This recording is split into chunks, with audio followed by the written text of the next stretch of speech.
Shalom, Bapak Ibu yang dikasihi Tuhan, selamat malam. Senang sekali bisa kembali berjumpa di Bible Study Online CK7.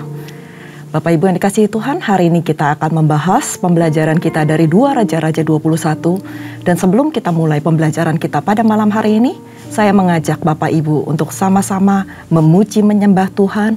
Mari kita masuk lebih dalam lagi di dalam hadirat Tuhan, supaya hikmat Tuhan, urapan Tuhan turun atas kita semua. Mari kita sembah Dia. Korea wata shanda karawata sikika karya wata shande. Haleluya. Korea wata shanda karawata sikika karya wata sikiko. Haleluya. Terima kasih Bapa. Terima kasih Yesus. Kami bersyukur, kami puji Engkau Tuhan selamanya. Korea wata shanda karawata sikika karya wata shanda. Kami undang Engkau Tuhan, hadir dalam hidup kami, dalam setiap hati kami, penuhi kami Tuhan.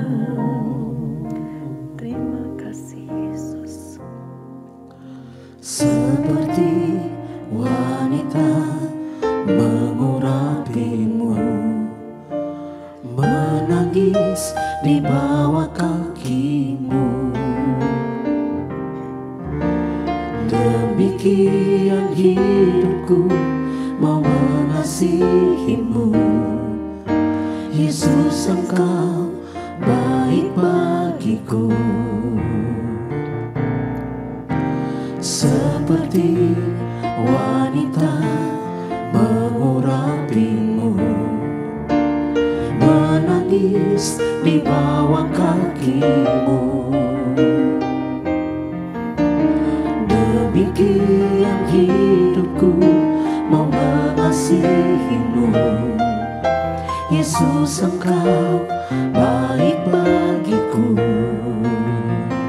Sampai akhir ku menutup mata, ku tetap setia menanti janjimu. Sampai ku dapatkan mahkota kehidupanku, ku tetap setia untuk melayanimu. Sampai akhir ku menutup mata, ku tetap setia menanti janjimu.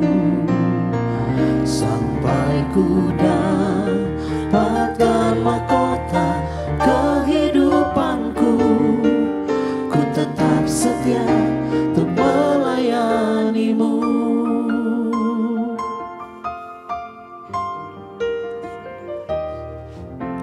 Seperti wanita mengurapimu, menangis di bawah kakimu.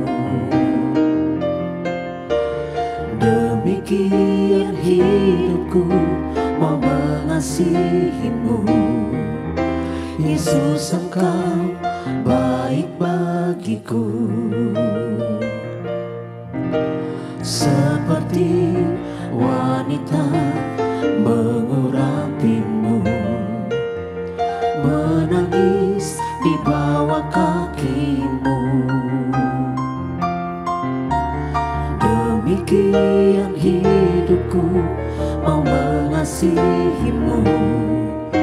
Yesus, Engkau baik bagiku. Sampai akhir ku menutup mata, ku tetap setia menanti janjimu. Sampai ku dapatkan mahkota kehidupanku, ku tetap setia untuk melayani.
setia untuk melayanimu.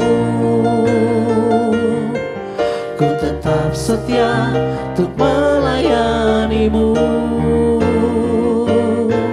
Ku tetap setia untuk melayanimu. Ku tetap setia melayanimu Tuhan. Oh, kiralabashi karalababa, kiralalalalalalalabashi, kiralalalalalalaba, kiarananamu, kiralalalalalalabashataka. Dengan senang hati kami mengasihimu Tuhan.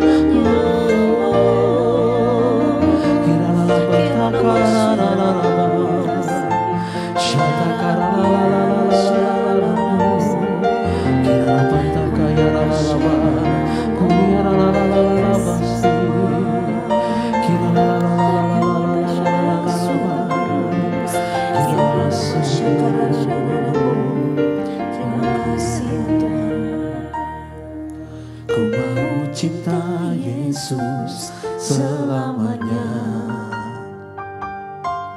Ku mau cinta Yesus selamanya. Meskipun badai silih berganti dalam hidupku, ku tetap cinta Yesus selamanya. Ku mau cinta Yesus selamanya. Ku mau cinta Yesus selamanya. Meskipun badai silih berganti dalam hidupku, ku tetap cinta Yesus selamanya. Ya Aba, Bapa, ini aku anakmu, layakkanlah seluruh hidupku. Ya Aba, Bapa, ini aku anakmu, pakailah sesuai dengan rencanamu.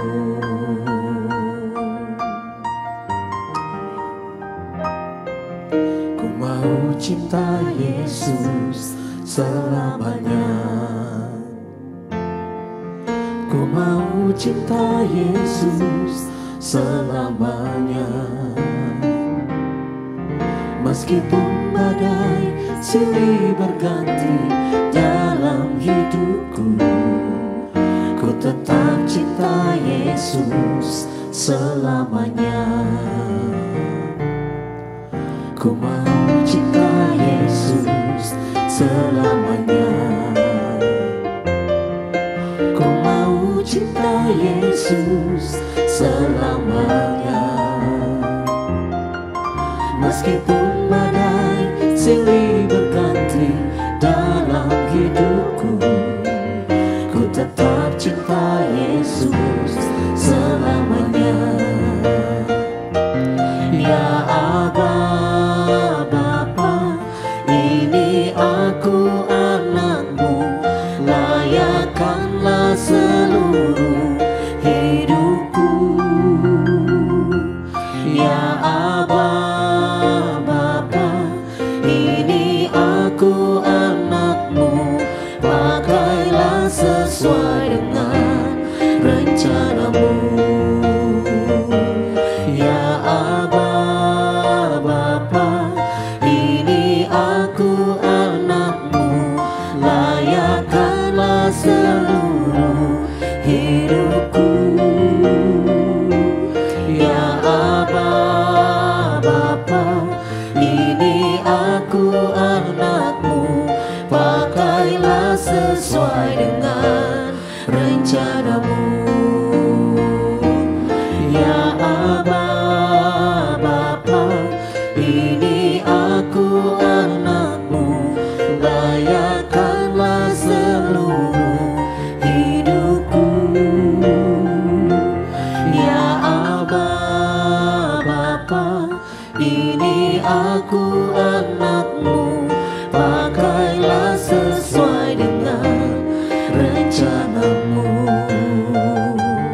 pakailah sesuai dengan rencanamu.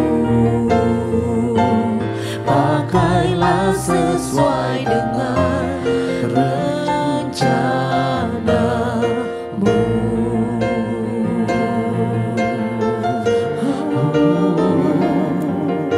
Ini kami Tuhan, mengasihi-Mu sesuai rencana-Mu dalam hidup kami. Nyatakan kebesaran, nyatakan kebesaran,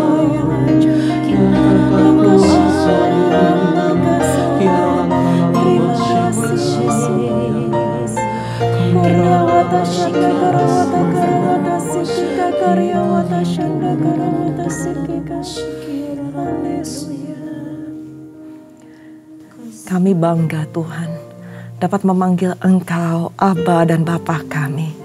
Terima kasih Tuhan, karena Engkau Allah Bapa kami yang ada di sorga, yang empunya langit, bumi dan seluruh isinya, yang bertahta Tuhan dari dulu, sekarang dan bahkan untuk selama-lamanya.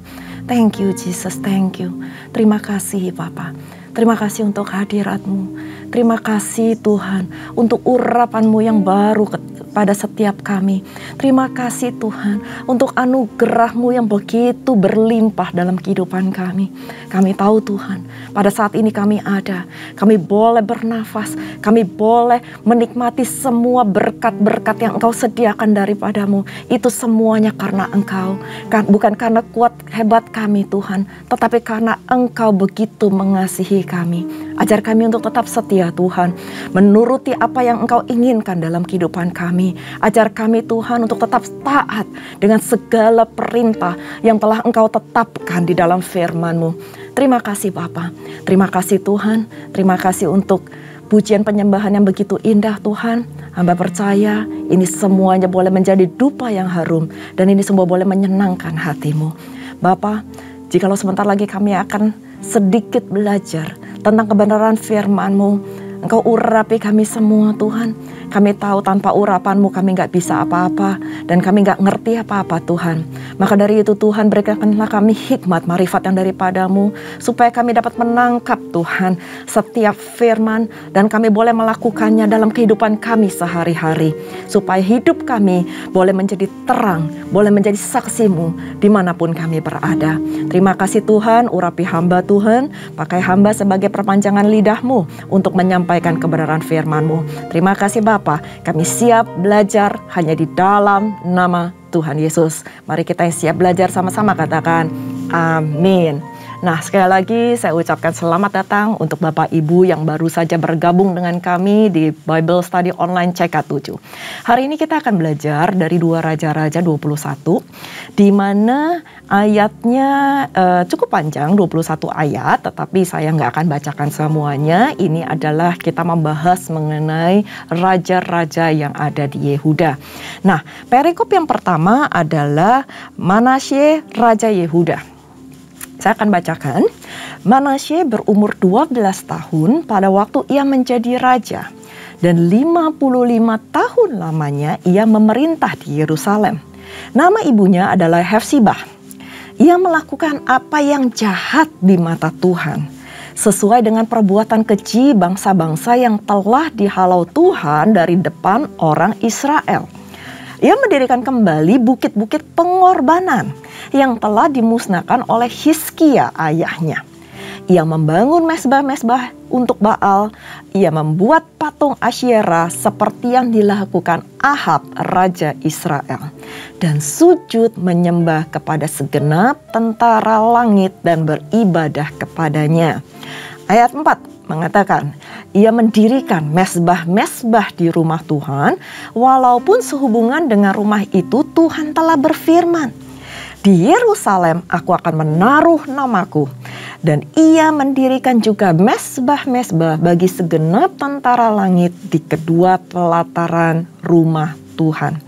Bahkan ia mempersembahkan anaknya sebagai korban dalam api, melakukan ramal dan telaah, dan menghubungi para pemanggil arwah dan para pemanggil roh peramal. Ia melakukan banyak yang jahat di mata Tuhan, sehingga ia menimbulkan sakit hatinya. Ia menaruh juga patung Asyera yang telah dibuatnya di dalam rumah, walaupun sehubungan dengan rumah itu Tuhan telah berfirman kepada Daud dan kepada Salomo anaknya. Dalam rumah ini dan di Yerusalem yang telah kupilih dari antara segala suku Israel, aku akan menaruh namaku untuk selama-lamanya. Ayat 8. Aku tidak akan membiarkan bangsa Israel lagi dibawa keluar dari tanah yang telah kuberikan kepada nenek moyang mereka, asal saja mereka tetap berbuat tepat pada yang telah kuperintahkan kepada mereka dan tepat menurut hukum yang telah diperintahkan kepada mereka oleh hambaku Musa. Saya akan baca lagi sedikit lagi, tetapi mereka tidak mau mendengarkan. Jadi mereka ini sudah diberitahu oleh nabi-nabi sebelumnya, raja-raja sebelumnya, tetapi mereka tidak mau mendengarkan. Dan Raja Manasye menyesatkan mereka, sehingga mereka melakukan yang jahat lebih daripada bangsa-bangsa yang telah dipunahkan Tuhan dari hadapan orang Israel. Kemudian berfirmanlah Tuhan dengan perantaraannya para hambanya, yakni para nabi, oleh karena Manasye, Raja Yehuda, telah melakukan kekejian-kekejian ini, berbuat jahat lebih daripada segala yang telah dilakukan oleh orang Amori yang mendahului dia. Dan dengan berhala-berhalanya juga ia telah mengakibatkan orang Yehuda berdosa pula. Sebab itu beginilah firman Tuhan Allah Israel, sesungguhnya aku akan mendatangkan malapetaka atas Yerusalem dan Yehuda, sehingga setiap orang yang mendengarkannya akan bising kedua telinganya, dan aku akan merentangkan atas Yerusalem tali pengukur sama seperti atas Samaria, dan tali unting-unting sama seperti atas keluarga Ahab.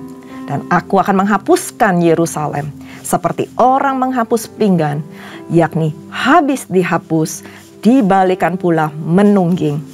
Aku akan membuangkan sisa milik pusakaku, dan aku akan menyerahkan mereka ke dalam tangan-tangan musuh mereka, sehingga mereka menjadi jarahan dan menjadi rampasan bagi semua musuh mereka, oleh karena mereka telah melakukan apa yang jahat di mataku. Dan dengan demikian mereka menimbulkan sakit hatiku mulai dari hari nenek moyang mereka keluar dari Mesir sampai hari ini. Sampai di sini dulu pembacaan kita. Nanti setelah ini Bapak Ibu silahkan melanjutkan sampai ayat yang ke-26. Nah, Bapak Ibu yang dikasihi Tuhan, hari ini pada yang perikop pertama kita membahas mengenai seorang pemimpin, bagaimana seorang pemimpin yang membawa kehancuran kepada sebuah bangsa. Hal itu terjadi karena kesalahan dari seorang pemimpin tersebut. Akan tetapi Allah bisa bekerja dengan caranya yang ajaib, misterius, yang kadang-kadang kita juga nggak bisa mengerti.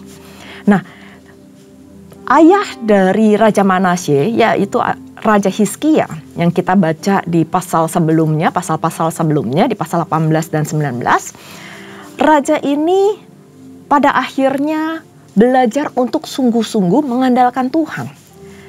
Namun tidak demikian dengan Raja Manasye, Raja Yehuda yang dikenal paling jahat. Namun Allah kenapa membiarkan Manasye, raja yang jahat itu, bisa memerintah begitu lamanya, selama 55 tahun, padahal dia jahat. Sedangkan ayahnya yang berlaku benar di hadapan Tuhan hanya memerintah selama 29 tahun. Dalam hal ini kita nggak mengerti apa kedaulatan Tuhan dalam kehidupan setiap manusia. Kadang-kadang kita bilang Tuhan kok nggak fair. Orang yang jahat kok dikasih memerintah lebih lama. Sedangkan orang yang baik cuman sebentar aja. Orang yang benar kok kelihatannya hidupnya tidak seenak orang yang tidak melakukan kebenaran. Tapi satu hal yang saya ingin katakan, bahwa Tuhan belum selesai. Tuhan belum selesai terhadap orang-orang, baik yang berlaku kejahatan, kekejian di mata Tuhan, maupun yang melakukan kebaikan, yang melakukan kebenaran. Karena semuanya itu pasti ada hasilnya. Membuahkan sesuatu, ada konsekuensinya. Nah, segala sesuatu perbuatan baik yang dilakukan oleh Raja Hizkia itu disapu habis sampai nggak ada bekasnya. Perbuatan-perbuatan Manasye itu sangat jahat dan dia melakukan hal-hal yang keji kepada bangsa-bangsa yang sebenarnya sudah telah dihalau oleh Tuhan. Dia mendirikan kembali bukit-bukit pengorbanan, membangun mesbah-mesbah bagi Baal, dan membuat patung Asyera, dan sujud menyembah kepada segala tentara langit. Padahal Tuhan bilang dalam 10 perintah Allah bahwa jangan membuat patung yang berbentuk apapun dan jangan disembah. Kita sudah sama-sama belajar dan itu berulang-ulang kali Tuhan katakan. Nah, Manasye di ayat yang keempat dan ketujuh juga mendirikan mesbah-mesbah dan menaruh patung Asyera ini di dalam rumah Tuhan. Udah bangun patung, dimasukin pula ke dalam rumah Tuhan. Dan perbuatan keji apalagi yang dilakukan oleh Manasye? Manasye ini mempersembahkan anaknya sendiri loh sebagai korban dalam api. Dan dia mendatangkan semua peramal dan telaah yang itu sangat menyakiti hati Tuhan. Saya ingat banget di pelajaran kita sebelum-sebelumnya, mungkin udah cukup agak lama, bahwa ramalan telaah memanggil para arwah itu adalah kekejian. Kekejian itu berarti dosa yang yang sangat parah di hadapan Tuhan. Dan juga apa yang dilakukan juga kejahatan dari Manasye, ia mencurahkan darah orang, mencurahkan banyak bahkan darah orang yang tidak bersalah. Itu disebutkan di ayat yang ke-16. Saya bacakan. Lagi pula di ayat 16 ya Bapak Ibu ya. Lagi pula Manasye mencurahkan darah orang yang tidak bersalah sedemikian banyak hingga dipenuhinya Yerusalem dari ujung ke ujung. Belum termasuk dosa-dosanya yang mengakibatkan orang Yehuda berdosa pula dan berbuat apa yang jahat di mata Tuhan. Jadi dia nggak jahat cuma sendirian. Dia mengajak orang-orang juga yang di bawahnya ikut melakukan kejahatan di mata Tuhan. Dan oleh karena segala dosa yang telah didatangkan oleh Manasye, Tuhan mendatangkan malapetaka atas Yerusalem dan Yehuda, sehingga itu membisingkan telinga orang yang mendengarnya. Itu dituliskan pada ayat yang ke-12 sampai yang ke-14. Nah, Bapak Ibu yang dikasihi Tuhan, kalau kita melihat kejahatan dari seorang pemimpin, maka memiliki konsekuensi dan dampak yang sangat luas kepada rakyatnya. Artinya, Allah menganggap seluruh masyarakat itu ikut berdosa karena pemimpin mereka berdosa. Maka dari itu, hal-hal yang perlu kita pikirkan, hal-hal yang perlu kita pertimbangkan adalah jikalau seorang pemimpin melakukan sesuatu kekejian, maka bawahannya atau anak buahnya atau keluarganya, kalau pemimpin itu bisa juga dalam keluarga adalah ayah, bapak, papa. Kalau dia melakukan kekejian, maka seluruh keluarga itu juga dapat menanggung akibatnya. Bapak Ibu yang dikasihi Tuhan, gak cuma hal-hal yang negatif, tapi juga ada hal-hal yang positif. Jikalau pemimpin melakukan hal yang baik di mata Tuhan, maka kesejahteraan dari rakyatnya itu juga berdampak. Jadi kalau Bapak Ibu dipercayakan menjadi seorang pemimpin, dimanapun Bapak Ibu berada, baik itu di dalam pekerjaan, di dalam gereja yang Tuhan percayakan di mana kita bertumbuh, atau juga di dalam keluarga. Siapapun kita, lakukan yang terbaik, lakukan yang benar, lakukan yang berkenan di hadapan Tuhan. Karena kita bukan bertanggung jawab sendiri terhadap Tuhan, tetapi kita juga bertanggung jawab terhadap orang-orang yang ada di bawahan kita.